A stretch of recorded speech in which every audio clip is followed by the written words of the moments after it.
Chapter 2: Motives and Means. The Value of Spices.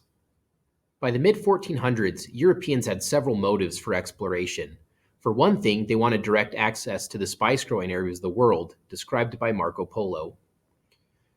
Because of the monopoly held by Arab traders and Venetian merchants, spices were valuable throughout Europe. In some places, spices were so valuable that peppercorns were used in place of coins. Payments were even counted out peppercorn by peppercorn. Spices by the pound were used to pay fees, tariffs, taxes, rents, and ransoms.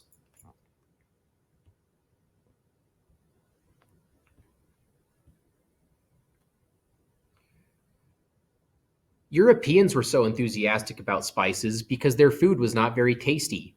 At this time, Europeans did not yet have any of the fruits and vegetables native to North and South America. Potatoes, tomatoes, corn, bananas, chocolate, peanuts, strawberries, blueberries, and pineapples were all unheard of. Europeans did not have sugar until the late Middle Ages. They also had no coffee or tea. Europeans typically butchered livestock in the fall. They used salt to cure the meat for long-term storage. After a few months, much of this meat was not very appetizing. A pinch of pepper, cloves, or ginger can make bad tasting or even spoiled meat much easier to eat.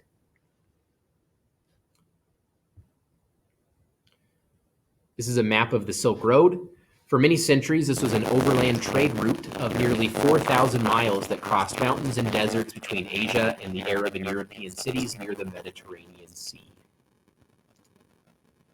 It's hardly surprising then that Europeans developed a taste for the intense flavor of spices that come from plants grown on tiny islands in faraway places. As you have discovered, getting those spices wasn't at all easy. Because of this, Arab traders and Venetian merchants charged very high prices. Then in the 15th century, the quest for spices became even more problematic. The Turks shut down the Silk Road, an important land route which had previously been used to transport spices from the east. The Europeans needed a sea route to Asia. Nobody was sure that such a route existed. Everybody hoped one would be discovered. The great kings of Europe began looking for brave explorers, shipbuilders, mapmakers, and others who could help them with this quest. The Crusades. Exploration was also fueled by another series of events. In the Middle Ages, generations of European knights and soldiers went on crusades to the Middle East to capture the Holy Land from Muslims. When Europeans reached the Middle East, they saw that Islamic civilization was much more advanced than they had been led to believe. Crusaders returned home and described the goods and cultures they had encountered. This added to European curiosity about the world outside their borders. New ships. Arab traders had been sailing across the Indian Ocean for centuries. Therefore, they had learned a great deal about navigation and shipbuilding. By comparison, Europeans generally made shorter voyages within the European waters. European sailors navigated mostly by staying near the coastline and watching for known landmarks. Their navigational skills were not as advanced as their competitors. Their ships were not well suited to long voyages across uncharted waters. Generally, ships built in the Mediterranean shipyards of southern Europe had large triangular sails called lateen sails. These sails provided easy handling in the winds that blew along the Mediterranean coast. Northern ships had square sails, which were more effective on the open ocean. They also had holes built with thick, overlapping planks. These holes were built to withstand the rougher waters of the Baltic Sea and the Atlantic Ocean. Both of these ship designs had advantages, but neither was ideal for long voyages on uncharted waters. Then, in the 1400s, Portuguese shipbuilders combined features from these two different kinds of ships. By doing this, they created new, more seaworthy vessels called caravels. Caravels had the sturdiness of the northern ships and the easy handling of the southern ships. Their masts were rigged with lateen sails so that ships were easy to handle, but the caravels also had square sails to take advantage of strong winds that could send the ships across the open ocean.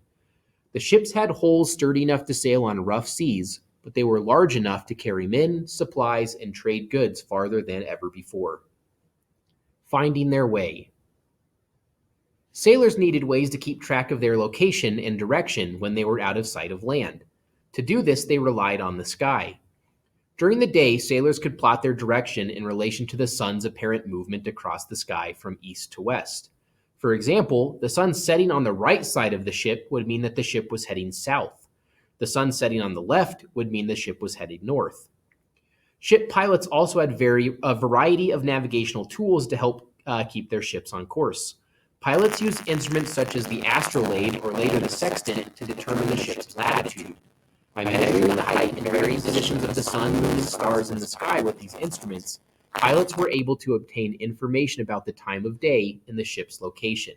As you might imagine, though, taking exact measurements on a bobbling ship was difficult. Speed was measured using a log attached to a rope.